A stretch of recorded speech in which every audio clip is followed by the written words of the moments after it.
Hello and welcome to the Large and Unnecessary First Player Token podcast. This is episode 52. My name is Chris. I'm Euan. I'm Pawel. And I'm here too. Oh, he's started it now. Yeah. He started this tomfoolery that Pawel used to do. I'm proud Any of it. any new co-host has to do it for a few weeks It's until like a they're bed relay. in, Has to pretend that they're Yeah. incredibly incompetent at this. and that no one cares who they are. We all care who you Yeah, are. we care, Dave. We care. Anyone listening to some audio of a person speaking always wonders, who's that? Yes, Dave is back on the show. He tends to turn up for the board game episodes these days, mainly because we play board games and then instantly fire into we're usually- podcasting. Yeah, Because we're we're always usually- running a day late. Aye. So, yes, we're going to have a board games episode this week. Oh. And next week we'll have a video games episode, as is our usual rota. Yeah, that is a rotation, Yeah. whatever you want to call it. Modus operandi. Yes, Ooh, nice. that's very good, Pawel. Who taught you that one? I just had to say it. Lemmy, I think. Like the Is sound that of it. Lemmy that taught him that? Yeah. So we're all a wee bit frazzled. We are very Let's frazzled. let's I'm be quite perfectly excited. honest coming into this one. Yeah. We've got a couple of games here that have been quite fun, Yeah. but just Yeah, my co-hosts are frazzled. However, for no reason at all, they've completely depleted of energy, and they don't even know where to start because they've either lost badly or just got killed many, many times. Pawel, for once it's good you're here because it's nice that someone can Yeah. speak with a bit of enthusiasm. I'm just completely losing it already. Just, we're only a minute and a half in, and I'm just like, whoa, I'm gone. The exasperated noises, sort of humming and hawing, that's all real. So really, yeah, this is not an act. But So there's two reasons. I'm just going to say, Okay. firstly, normally Edinburgh has 15 Celsius degrees, and it's over 20 here, I think, Yeah. today. And all these Scotsmen are just dying. we can't handle it. Yeah, exactly. I mean, they're really struggling. I could see that. Difficult. And secondly, it's all about stamina, chaps. If you play board games or RPG for that matter, you have to play through the entire day. Which is what we've just done, and you're dying. I don't understand it. It's been awesome. And that was Pawel's Sexual Health Offshoot podcast. It's all about stamina, apparently. Yeah. What you want to be doing is I've got some more advice on that. Just, Oh, please stay don't. tuned. Please don't. No. some kind of local anaesthetic from the waist down. Oh, no. That'll sort you out. No. And that works for board games as well. Sitting on your arse all day. You don't really want to be able to feel your legs at that point. I'm always feeling my legs. I know you can keep rattling the table. Yes, for those of you who play board games are all about enjoying them and then feeling the satisfaction after that. Thanks for getting us back on course, Pawel. Are we all satisfied? We're kind of We've satisfied. had our fill. Yeah. I'll say that. I'm still a bit bitter about the outcome of this last game that we played. I think, But at least I'm honest. I think out of all of it, Chris has had it hardest. Game's a bogey. Game's a bogey, Game is a lads. bogey. Game's a We'll bogey. say that straight from Yep. the outset that we have played Yokohama. Yokohama. Yes, so if anybody who listened to the podcast remembers... Episode 23, I checked it up. Just Was it episode before this, 23? Episode 23. An The episode- Tastiest of Minstrels. In episode 23, yes, the one called The Tastiest of Minstrels, we had Lance Meister of Tasty Minstrel Games on the show, and it was a lot of fun. Yeah. But he came on and talked to us about Yokohama, which is the game we just played. And after him talking about it at great length, I went and backed it on the Kickstarter. Because really that was what he was there to promote. And So it hadn't been it won me released over. when we No. when we were talking to him about it. No, so yeah, we backed this and it finally turned up this week. Got it this week and we opened the cellophane on the box just this afternoon and sat down and tried to figure out how to play this game. Now, first things first, I think the rule book is it's one of the weirdest rule books I've ever read. I mean, it does work, but it's kind of strange in that like most sort of rule books will tell you, here's how you start playing the game. It kind of didn't do that. It just kind of said, here's how all the individual bits are set up and how they work. Now go. And it was kind of weird. Well, there was a couple of things that they had to kind of, that were there from the outset that they then had to explain later in the rule book because they were slightly more complicated things that you weren't necessarily going to be doing even your first like 2 or 3 turns. You've got these sort of additional actions, which they were quite important as the game went on. But the way that they were sort of set up, you've got one at the start of your round and one at the end, it was a bit confusing, stuff like that. When Euan says a bit confusing, I should probably remark that for the first 15 minutes of us digging through the rules, which usually means Chris digging through the rules, there was a lot of intimidation. We felt... Confusion is probably too small a word for that. Some of us were actually scared, yes. Mm-hmm. Now, also, once we started playing the game, the rulebook did make sense. Yeah, it did make sense. But it was just kind of hard to actually get started with it because it was kind of like, well, where do we really begin? But yeah, we got going eventually. We got going. And Pawel sat, as he said, Pawel sat just looking absolutely terrified of this game while I was trying to read the rules and tell everybody what was going on with it. Because Pawel, you don't play these kind of games. Is this worker placement, you would say? This is not worker placement, no. We were placing workers around. It's Euro style mechanics, I would say. Is it worker? I mean, that's a hard one. Right, well, in that case, yes, I don't really play those often. A lot of different strategies, lots of economy, and not that much theme behind it, mostly because you just focus on other stuff, I suppose. If I don't get to roleplay at least a bit during board gaming, I probably don't play those games too often. True. So I was trying to wrap my head around it. I was quite intimidated by it. So my initial plan was just to sort of go along with it. You roleplay at the most inappropriate times, to be fair. Like when we're playing board games, you'll start roleplaying characters that, you just start like projecting a personality onto like pieces that are on the board. I tend to do that no matter when and what I do. It's true, you do. You do. And also projecting a personality onto the other people who are playing the games. Yeah. Well. That's true, yeah. Yeah, I do actually. That's a very good point, Dave, because I've set up a bit of a persona for you in my head, and through the past multiple games, I've been trying to force it on you. I think a bit of a backstabbing. You start by projecting it on the pieces, which you hope will then sort of somehow spread back to the living player. The longer that they hold. This is what RPG is all about. Yeah. So, we've been kind of having a bit of discussion before we started this podcast about how we're going to actually explain how Yokohama works. I did just kind of say, well, is it a worker placement game? Because I mean, a worker placement game in a sense is in a sort of classic sense of what worker placement is. It's essentially you put your workers down in a space on the board that other people can't use. That's kind of doesn't really happen in this game, but also does. It's kind of strange. It has the hallmarks of your worker placement. I mean, essentially, you're doing the same sort of things. Yeah, you're going around. There's different spaces around this board that it's a modular thing. So there's lots of different buildings essentially that represent the sort of whole of Yokohama. And you're meant to sort of move around them, and you take actions on them. It's just the way that those sort of actions work and how you kind of take resources from them to do things. Like the whole power system with it, and the way that you don't just place workers in the way you'd normally do in a worker placement. This means I'm taking this, and so on. You're putting now. Are they your assistants or your assistants? Yeah, they're assistants. You're basically placing them around these different buildings, and you have different options for how to do that. You can either put 2 in 1 or 3 guys into separate ones, and for every one of them you have in there, you have if you take that action, you have 1 power. Yeah, and they all go up to 5 each building with whatever you're taking from it. And you have also like a president piece, which is essentially the one that's dictating what action you're actually taking. So wherever you put that president piece, there has to have an assistant in there already.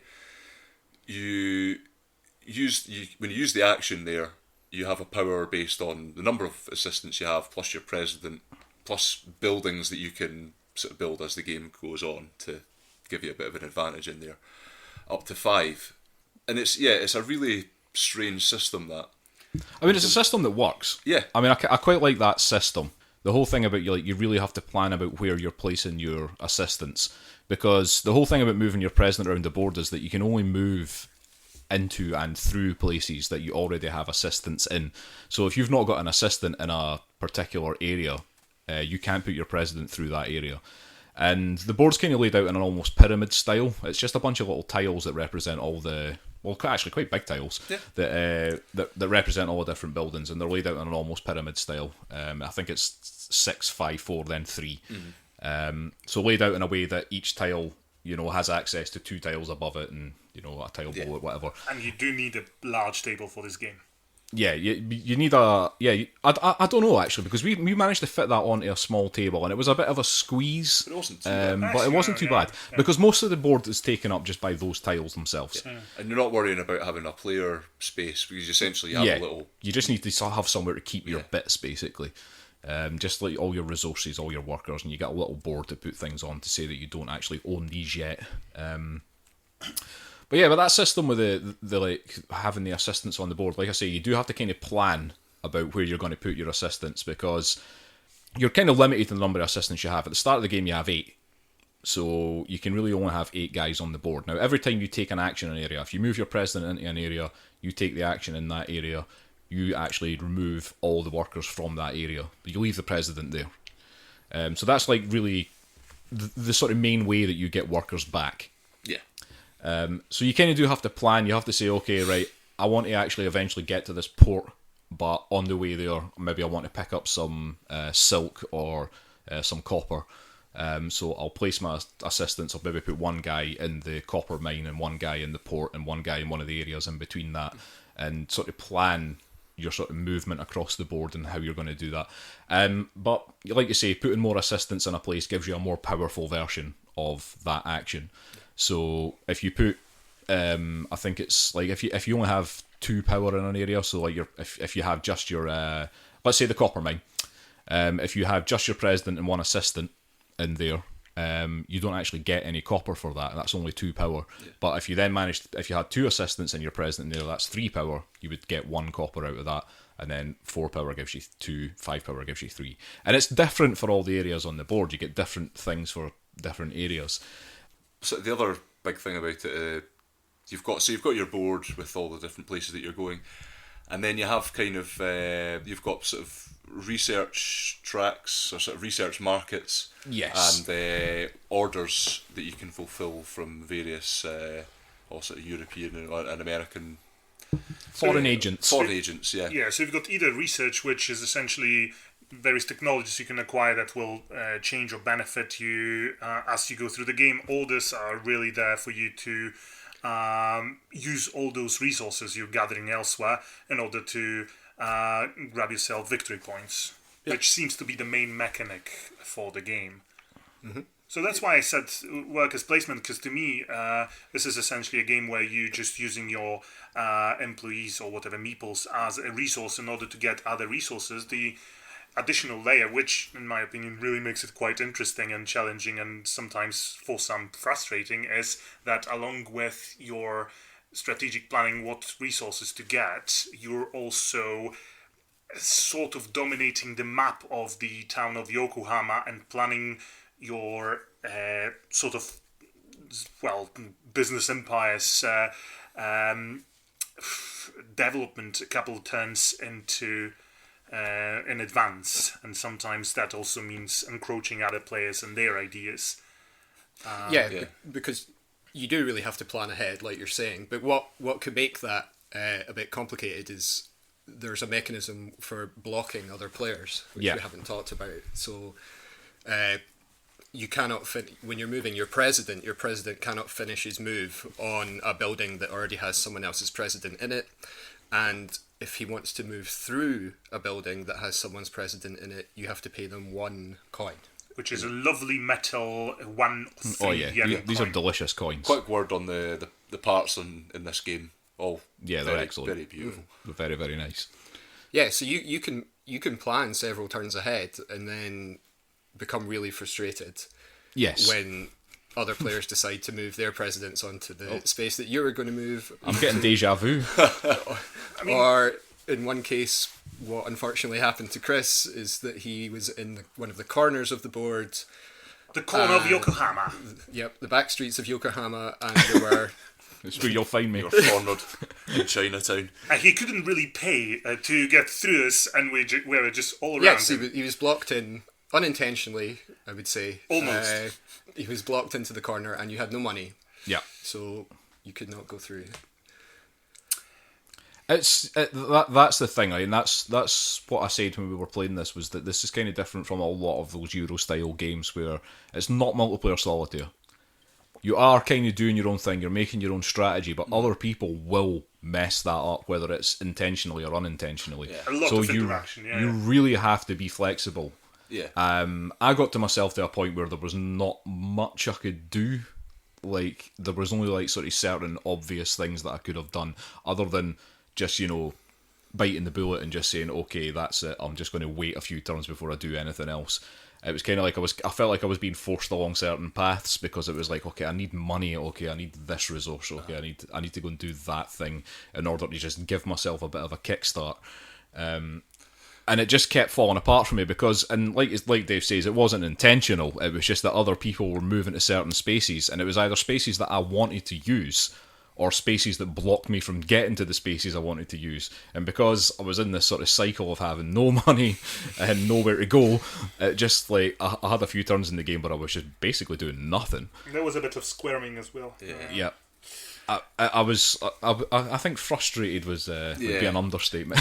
I think all of us went through several stages of a brain fry in this game, because what you end up realizing is that you must have a long-term strategy as well as several short-term plans how to go through the next couple of rounds, not just one but couple, but you have to juggle them, because as you wait for your round and players take their turns, you just realize that the board has changed and you actually have to do something completely different. So you end up with so much active information in your head that you never... I've not actually noticed much waiting for other players to do stuff, being bored and just waiting.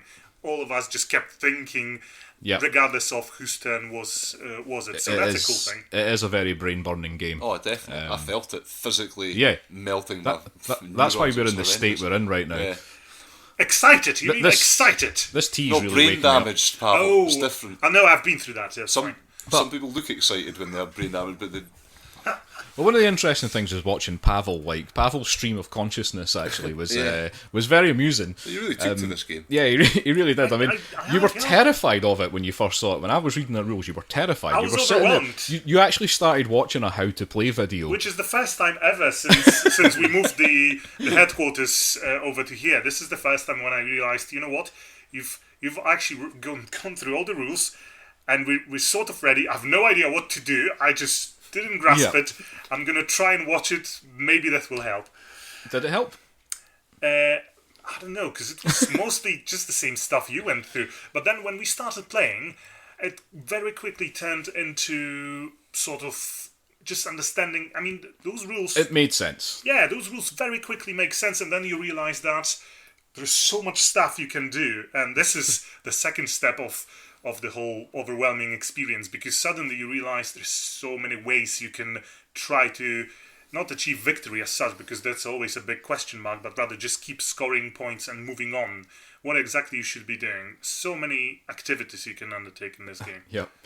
You made that quite apparent, because I think you had plan A, B, C, and D all going through your head at one point, Yeah. and I could see the strain like in your eyes as you were trying to remember like what all your little plans were, what your backup plan was. I had to press hands against my skull in order to keep it all inside.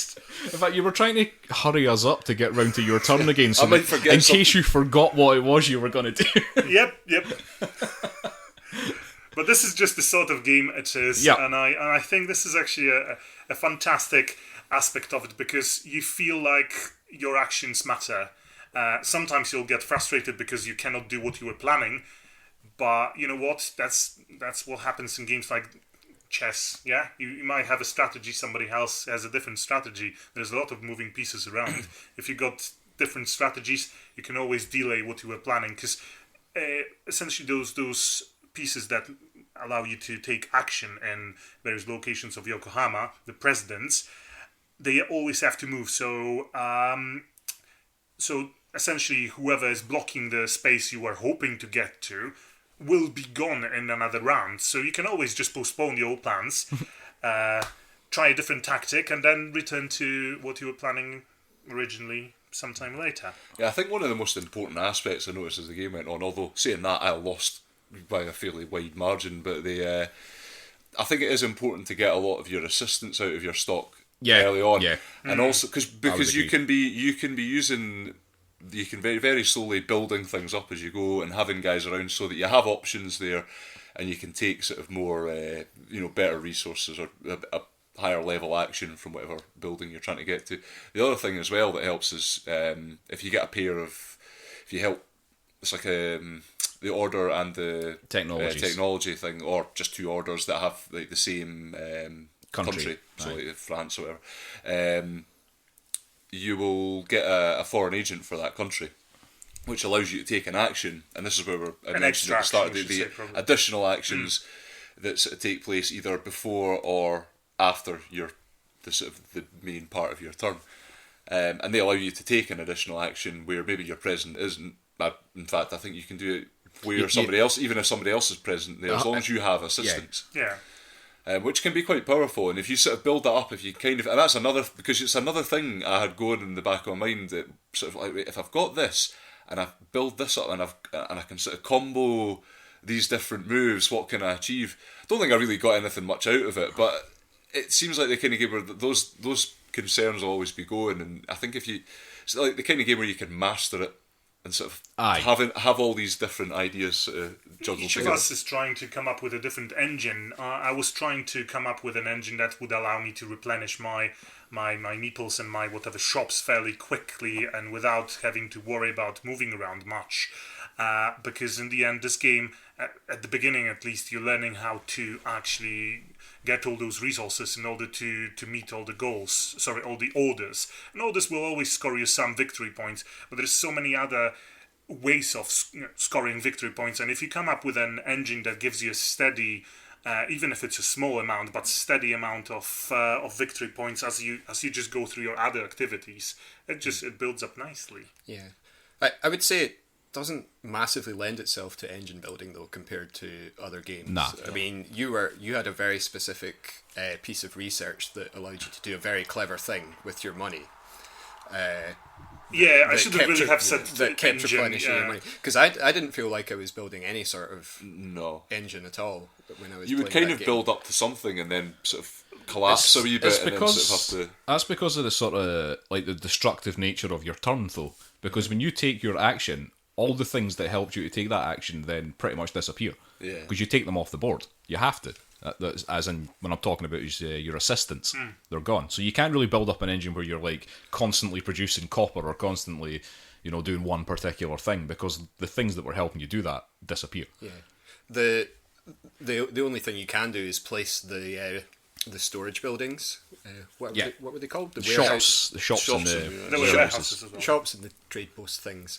So, I mean, I tried that a little bit at the beginning. Like, I was like, I'm going to place one here in the fishing village, but I never really made a great use of it. The one I made the most use of was the one in the research area. Yeah. Because you dominated technology, definitely, so you kept going back there. And it makes sense. If you're going to use a location in Yokohama, often you want to have one or two buildings there, too, I believe, is the max, so that those act as essentially your static assistants that are always there. Yeah, I can see if we were to play it again, there are sort of a few key locations on the board where you might prioritise placing your buildings. Like the one where you get, like the employment agency, is it called? Yes. Yes, I mean, that would be a very good place to place a building or two, because you know that you're going to visit that location a number of times throughout the game. That's pretty much guaranteed. Almost, but I'm going to say I've used up. I had the least amount of buildings and meeple on my actual warehouse where you source them from. I've not been to the recruitment agency once. There are other ways of doing it. Yeah. So Because there's going to be orders. There's going to be other various. Yeah, and in fact, we should probably go into that a little bit because there are a multitude of ways of scoring points in this game. Because you can fulfill orders, you can also build in your shops and your what were they called, trading posts. Actually, building those can sometimes give you points. Certain research, I think. Certain research things might give you points. In fact, there's like research things that just give you points for researching it. There's other research things that give you points every time you do a certain thing. So it's one of those sort of multiple paths to victory almost. Yeah. In fact, almost everything gives you some sort of victory points. Yeah. So like you've got these orders, and the orders might say you need to just have 2 fish and 1 silk and 2 tea. And then you turn that in at the end of your turn or the beginning of your turn. You've got choices there, but like you might not just get points out of that. You might also get, like Pawel was just pointing out, he didn't actually have to go to the employment agency that much because he was getting extra workers or getting buildings or whatever out of those cards instead. Yeah. So there are other ways of doing these things, but I mean the main way is the employment agency. The main way, the most obvious way, probably the easiest way, is to go in that direction. But then again, if you're doing that, you're not doing other things. So I think that's why the sort of engine building aspect of it isn't as full on as it might be, because everything's quite precarious. And like you were talking about, like the research, the certain research will allow you. Every time I looked at taking something like that, I was like, I just feel that's really specific, and I don't feel like I'm going to meet the requirement. I think it's going to be a real struggle, and if I focus on this, I'm going to lose out on so much else, and that's what I found kind of paralysing about some of that stuff. It's like, should I bother going for this? Let's just go and get some research, put in an order or something like that. The technologies were quite interesting because they were quite varied, and there are a few of them in there that are exceptionally powerful.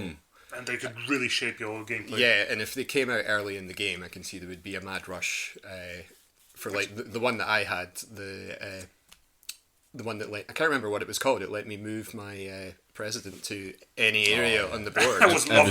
There was the tram, I believe. You designate somewhere with that, or do you? No, I didn't even make use of that. That was the station. Oh, right.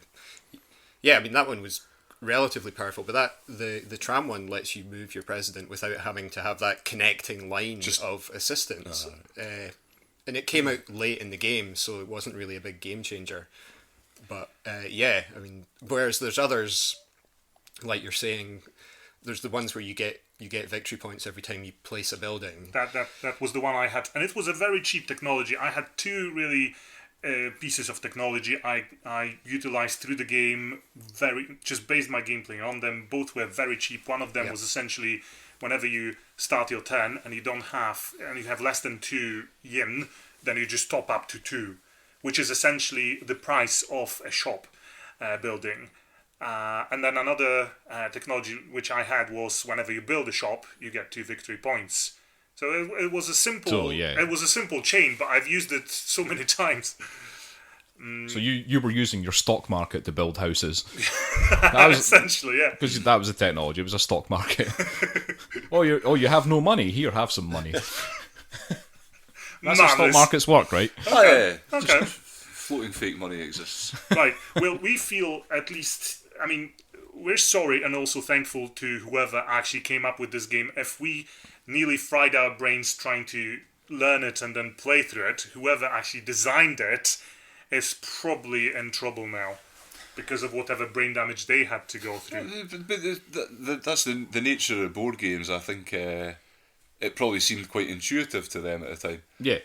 It's like I was saying last week, and this game has a lot of similarities to the Colonists. The Colonists, that we talked about a couple of weeks ago. Yeah, and I remember remarking at the time about that game as well. You felt like you were very much being sucked into the mind of somebody who had a very sort of fastidious nature. You got that from the game, and I think to the people making these things, I'm sure it's just very intuitive. Yeah. I mean, so I think what we can draw some conclusions here about Yokohama, is it basically like this is gonna fry your brain. Yeah. Most definitely will. But I mean, it was a really interesting experience. It was quite fun, really frustrating at times. Some of that just the stuff that other players can do to you. Like I say, totally unintentionally most of the time, can be really frustrating. But I mean, I really enjoyed it, and like the mechanics of it just work so well. Yeah. It feels like it's very well polished, and it's also very, it's high quality. All those stickers on the really, tokens, really high quality the coins, stuff. Yeah, and there's just so much variety. So if you think about replay value, you'll be doing things differently every single time you play it. I mean, there were bits of the board that we barely touched simply because we were going for other things. Indeed, and there's one other thing that we're going to have to pull them up about. We're going to have to pull them up about. Oh yeah, we have to. We have a bone to pick. Yeah, the side of that box says playing time 90 minutes. We laugh at that assessment. It's just no, no, that is not true. Okay, whoever came up with that number, I mean, I don't know, where did they pull that number from? This game, how long did we spend playing this? I'm gonna say 3 or 4 hours? Yeah. 3 or 4 hours playing this game, right? That's like that 90-minute mark. I don't know where they got that from, but it is way off. I think they threw the game all parts off of a balcony and picked them all up. And seen how long that took. It's like, well, that's about 90 minutes. That's probably how long it takes to play the game. It took us nearly 90 minutes to set the whole thing up. Yeah, I mean, all the setting up of it, because it did seem a strange, because you were sort of going through all these stages of like, oh, right, we need to do this thing now, and now we need to randomise this thing and just put this little token onto each one of these, and it's there was a lot going on. Yeah, I think that was what I was already finding quite daunting about the game. It's like already there was things that just seemed to be. There was too many things like going out. Randomise that, put that there. Randomise this, put that on top of that. But randomise this thing, shuffle this deck and then put some of those up there. There was a lot going on, and it just did seem really intimidating. But again, like we go back to it made sense once you start playing it. Most of these games do. Yeah, most of these games do. And I remember saying before we started, look, let's just start playing it and see what happens. Yeah. Okay, let's not try and formulate a strategy before we even start. Let's just move some bits about, and then it started to make sense straight away. It's just interesting that the modular boards are suddenly big in these games. Then they're also quite sort of... I like that, though. Brain fry to set up. Yeah, but I mean, I like modular boards mainly because they give you replay value. So you're not playing exactly the same game every single time. It's that asymmetry that you love. And in this game, I wouldn't call that asymmetry so much. Possibly not so much. It's not so much asymmetry, just randomisation. Different experience. Aye. It's just like why I like roguelikes. But because each of those styles could have widely different functions, not all of them would give you resources, some of them would give you very different actions you could undertake. And the fact that your positioning on the board and the way other players move actually mattered quite a lot. Every single time you put together a board, it's just going to be a really quite a unique experience. Indeed. Okay, so let's wrap that one up because we've talked about that for long enough. Okay. That's Yokohama. So Euan, you want to give us all this, all your favourite Japanese stuff? Well, yeah. So this game is by Hisashi Hayashi, which even in Japanese, almost sounds like a slightly joke name, doesn't it? No, it does a bit. Aye. It's a bit tongue twister. Hayashi. Aye. Yeah. Well done, dude. And it is made by Tasty Minstrel Games, as we mentioned before. Cheers to Lance for putting us onto that one. And did you ever translate the Well, subtitle? it is written here. It's Yokohama, and then there's a subtitle here, Shinsho Den, which I'm going to just hazard. I've got two of the kanji. Right. The other one is giving me a bit of guff, but I reckon it's Tales of the Southern Shores. Okay, so that's what you're going for. Yeah. We'll check that later. We'll check your answer. We'll get. We could have done that before the podcast, but it's more fun. But it's more fun to make an ass we of have myself. a policy on this podcast of researching as we go. Yeah. So we're not going to break that. It's we go on a journey with you. Yeah. Come with us, dear listener. Come with us to Google. Okay, so let's move on. We played one other game today, another new one that I've picked up. We've also had a lot of fun on that one. We have had a lot of fun on that one. Okay, Pawel then. Hello. Tell us about Bloodborne, the card game. Bloodborne, the card game, is made by Eric Melang. and also by this product. It's not Eric. a toy. It's Eric M. Lang, not Milang. Milan. And Eric Milan. and come on. I think it's Simon. There you go. Bloodborne the card game is based on Bloodborne, not the card game, but rather a console game where you run around and slay various rather grimdark monsters. It's pretty much the whole Dark Souls family, which I'm sure we've talked about quite a lot during our video gaming podcast episodes. Well, I'm sure we've spoken about Bloodborne at some point. We Or probably have we actually? I don't know, because I think actually I finished playing Bloodborne before we started this podcast. Oh, fair enough. Right. So If we were to summarise Bloodborne, we would say it's Dark Souls without a shield, which scares the hell which out makes of me. it all the better. No, And I it's less of disagree. a fantasy setting and more of a kind of... Think grim about London Victorian- as it was Yeah. 2 centuries ago, and add some mutants and various other Lovecraftian horror. Yes. yeah, stuff like that. So yeah, that's what the video game is about, and about dying a lot. So And they've captured that in this. I'm gonna agree, but I'm quite surprised that we've actually just beat it the first time we've tried. That's because you can't technically lose. Because it's not Yeah. a cooperative game. It feels like it's a cooperative game, it's not. One person wins. I certainly picked up on the non-cooperative aspect of it. Yeah. Right, so it's a card game. You prepare your deck of random monsters, some of them stronger, some of them less strong, and most of them really properly hideous. You don't really get any characters to play as such, which is just a shame, really, because in a game like this, you want to roleplay a bit. I wanted, I needed some roleplaying there. I think I may have inserted bits of that. There may have been some evil laughter along the way. Are we not all just the same character? That We're guy the with hunter. You're a hunter. that, We're that all guy hunters. with no face. Oh, yeah. That double-sided man. Oh yeah, double-sided man. There is a large and fairly not really quite that important necessary. first player token Okay, well for, it's it it's is. a large and important first player token which doesn't have a front. It's It only has 2 backsides, it doesn't have a front side. yeah. Which lends itself to the Lovecraftian horror. Oh, absolutely, yeah. It's a very There's a lot of Lovecraftian things where like things only have certain sides, but not the They don't others. conform to Euclidean geometry. Yes, thanks, Euan. That's what I was going for. You pick up or draw randomly. I don't know how we should call it. The end boss or final boss from a pool of I think 6 or 8 or something like that. 5. I was close, almost. Not really. And you sort of go through all the 10 monsters in order to get to that final one. And you fight a couple of bosses on the way. I don't know if that's standard Well, for each.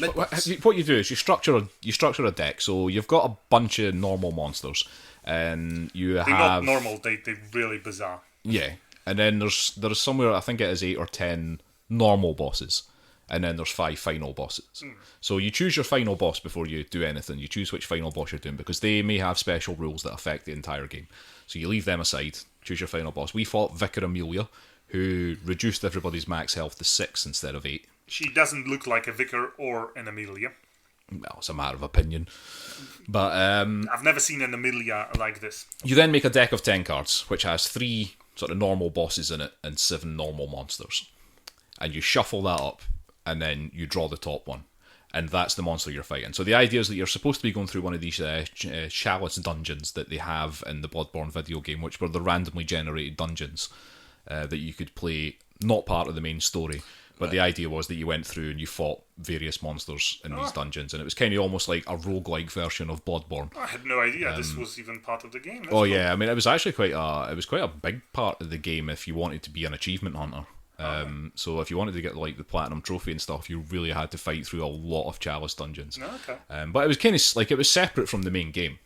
You still played as the character that you had in the main game, but you know, you just fighting through randomly generated dungeons. It was quite interesting, fun for a while. I got kind of bored of it because it was just kind of like, yeah, I'm not fighting through 500 chalice dungeons just to get a gold trophy for something, you know. But yeah. back to the card game. The Bloodborne, the video game, is all about really just grinding / farming blood echoes, which is the resource you use to spend on your character progression or additional equipment. And the same mechanic is pretty much what the card game is all about. You go through the deck of 10 monsters. Each player has got a hand of 5 and eventually more. That hand represents various pieces of starting equipment which can damage monsters or do other stuff. As you damage monsters, you pretty much just take their blood echoes that represent its health and add it to your pool.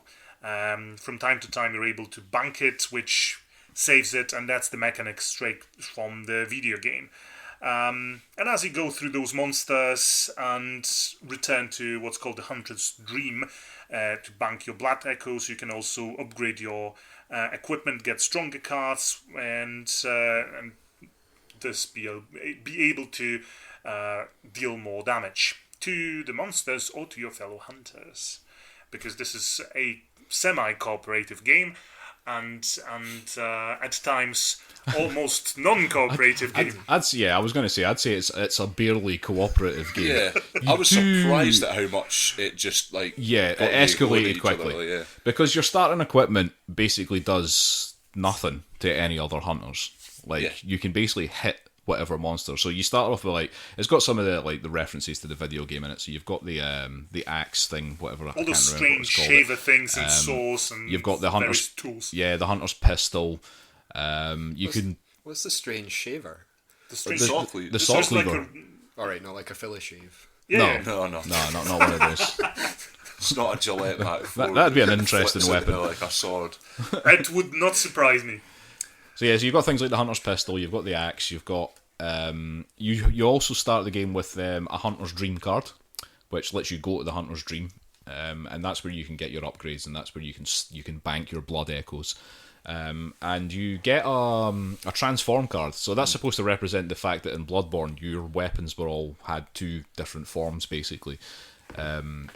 So for example, in the video game, the Kirk Hammer, my personal favourite hilarity weapon, is one version. It's a very sort of light short sword that moves quite quickly, and in its transformed version you basically plug it into a giant tombstone and then smash people over the head with it, and that's supposed to kind of represent that thing. So, and what the transform card does is it lets you wait and see what everybody else has played before you decide which weapon you're going to use. So basically, when it comes round to it, everybody secretly chooses a card out of their hand. We reveal them all at the same time, but then look at if any of the cards have an instant effect, that happens straight away. So the Hunter's Pistol has an instant effect, that would do its damage. Yeah. So you, Dave, you would be the person that used the Hunter's Pistol. You would take whatever blood echoes from the monster that you're fighting. So if you do 1 damage, you take 1 blood echo, and it goes into your sort of temporary blood echoes bank. Stuff that you can lose if you die. Yes, so it has that thing in Bloodborne where if you die you lose all your blood echoes. That happens in this game as well, and it can be really brutal, as Pawel did. He did demonstrate by deliberately killing me. There was I do admit I have enjoyed it greatly. You did enjoy it a lot. There was a lot of enjoyment. You get attacked by the monster. The game comes with some dice. There's 3 dice: green, yellow, red. The monsters are all colour coded. The green ones are the easy, the ones that don't hit you as hard, basically. The red ones are the hardest ones. When the monster attacks, you roll that die, and then everybody takes the damage that's on that, except some of the sides have a plus symbol on them, and if you roll that, you have to roll a die again, and that can end up in multiple rolls of the same die, and then you can end up going from one round being hit for 1 damage by a monster, and then in the next round the monster will hit you for 14, and everybody will just die. Yeah. And it's I quite like that mechanic, because for me that sort of represents, in Bloodborne, the video game, that does happen. Yeah. You can just walk up to a monster, and if it gets a hit in on you, you are done. Okay, that's it. I mean, that's the whole thing with all those games. It's all about the brinksmanship of how far am I going to take this before I sort of just chill out and most of the time you end up getting humped. Yeah. So this mechanic just gives it a bit of unpredictability. Yes, it does. And because of that, you never feel fully safe. Oh yeah, you never feel safe in this game. Which is important, especially when you're these playing games. Pawel. There might be a reason. Yeah. So what happens after that is that once the monster's hit, if you manage to survive that, you can then hit with your weapon, as long as it wasn't one of the instant attack ones from earlier. So I would hit with my axe, you would hit with your saw spear, we would do whatever damage, take the blood echoes from it. If the monster is dead, we get trophies.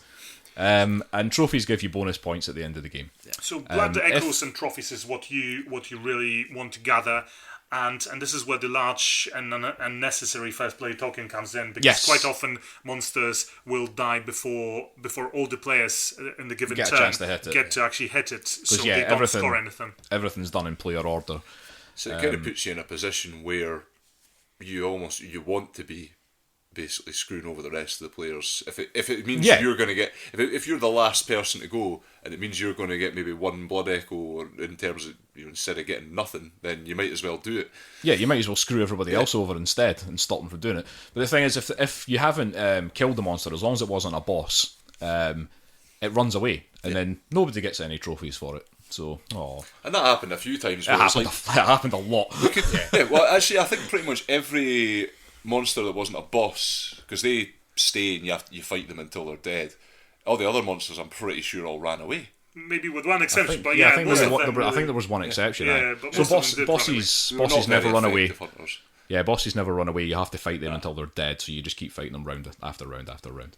Now, the interesting thing is, so what I was kind of getting at there was the fact that, like, when your starting equipment all kind of is very basic, it just does damage to the monsters, or you can go to the Hunter's Dream and get an upgrade and get your health back and all that sort of stuff. But then when you get these upgrade cards, they're just kind of randomly drawn. And again, this goes in player order. Whoever went to the Hunter's Dream earliest in the player order, if they're earliest in the player order, they get first choice of the upgrades. And that's when you start to get the right bastard cards out. So you get stuff like, I think there's a blunderbuss or something that, like, reduces any melee damage that anybody else did. And then you get stuff like the cannons. So if you fire a cannon, everybody else takes 1 damage. You damage the monster a bit, but you also damage all the other hunters, which is what you really want to do. And most of these cards, in some way or another, just hinder other players. The cannons are an interesting one, because I noticed as we went, the cannon seems to be the most abundant weapon in the game. Yeah, it was really weird. And it's kind of like the mascot of the game, because it encapsulates everything about it in one weapon. It's not that effective as a weapon, and it damages everybody.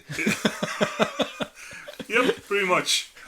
And I really liked that part of the gameplay, and I was surprised by it as well. I may have fixated on it a little bit too much, because I wasn't even close to winning. I killed 6 hunters and 3 monsters. That's true. You were responsible for most of my deaths, I think. Several times you prevented monsters from being killed. Because you took out people who would have done damage to. Yeah, you know what? If there was an achievement for it, I would just But that's part of the game. It feels awesome. At the end of the game, whoever's got the most banked blood echoes, plus the numbers of trophies that they have, whoever's got the most of those wins the game. So really, if only one person can win it, if it's Highlander, if there can be only one, then you do want to kill everybody else. You want to stop everybody else from winning. But you do, and it's got that, like, really horrible semi-cooperative thing about it. Like, it's a horrible semi-cooperative thing, because it's like, you kind of do need to work with other people to get your blood echoes, but you also don't want them to get them as well. So, yeah, it's difficult. I think as well, like, because of the way, like, the combination of the weapons and everything like that, you kind of, it's quite easy for you to even if you're trying to screw people over, for that to fail. Yeah. Just because there's a pleasingly random element to how things always sort of shake out at the end of it. But you do always seem to be at a bit of a disadvantage using melee weapons. Yes, and it's interesting, like, the way that the transform card is quite sort of central to working out your tactic, because the ranged weapons have certain advantages over the melee weapons, but they're quite sort of standard, so you're not getting as much reward for. They do less damage. They do much less damage, aye. So like the Kirk Hammer's like the strongest weapon in the game by far. But it can be easily just trumped by a ranged weapon that will just stop that from happening. Yeah. Like the flame sprayer, for example, which Pawel used to great effect. I used it multiple times. I had multiple cards of this particular type in my deck, and I just delighted in essentially spraying flame over the entire party. Imagine you're going into the dungeon with 3 other hunters. You see a monster, you take your flamethrower, you burn your entire party to the death. You get some blood echoes from the monster, and then you just retreat. I mean, the picture in my head, Pawel, was that you got your flame sprayer out and then waited for everybody to charge in first, and then you opened fire. That's what happened. And this is the spirit of Bloodborne, which also necessitates a bit of role playing and some evil chuckling.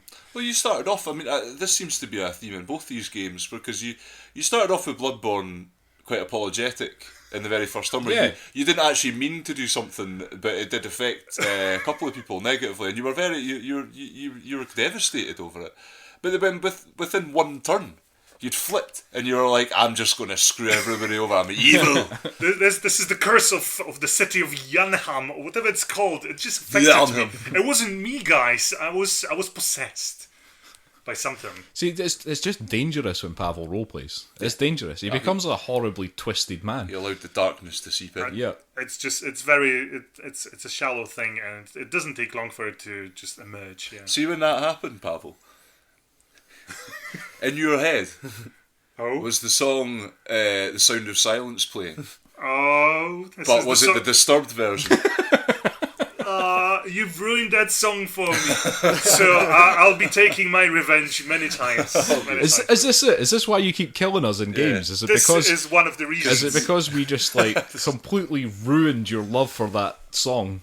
I enjoyed it. Terrible, terrible version of that song. I enjoyed it. You've ruined it for me, and I don't hate you as such. I do get to pretty much burn you to crisp as you explore dungeons. It seems like a valid reaction. Okay, right. Thoughts on Bloodborne, the card game? It's a nifty little game. Yes. You fight others, not the monsters. Monsters die eventually or run away. Okay. Dave? Yeah, it's good. Pretty quick. It didn't take long at all for us to play through. Yeah, Very a simple. much more accurate playing time on the side of this box. Yeah. Which what says were we at about? 30 to 60. And that's what it pretty much took us, 30 to 60. Yeah. Take note, Yokohama makers. It definitely captures the sort of potentially frustrating nature of playing these games sometimes. Because I felt it was like the game was defying me at every turn. Because just so many times I had my big combo set up, and then I'd play my Wilkinson sword, and and then Pawel would flamethrower me to death. Yes. Or the monster one-shotted me in one case, even when I was at full health. Yeah. I thought I was safe. There I was was a lot like, of that. this is it. This is the time when it all comes together. No. We did have an Flattened. instance of amazing dice rolls where you just keep rolling until, I mean, you could just keep rolling forever, I think. And I've managed, and I was rolling for the monster, and I was quite safe from damage back then, so I was all happy seeing damage being dealt to others. And my goodness, it was a nice roll.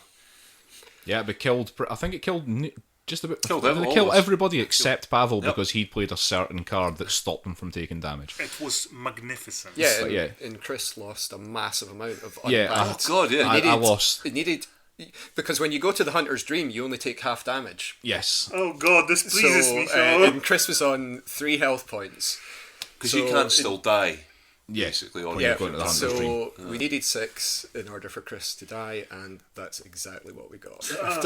Oh, thank you. Yeah, I lost a lot out of that, and Pawel was celebrating loudly, I may have been loud despite the through fact this it entire wasn't game. anything that he did. It was just the fact that he was the one that rolled the dice for the monster that particular turn. Well, I think at that point it very much felt like he was doing it. Yeah, I mean, I felt like it was. Oh, this I felt like game it brought was. up of- some I'm really taking it dark personal. part of me, honestly.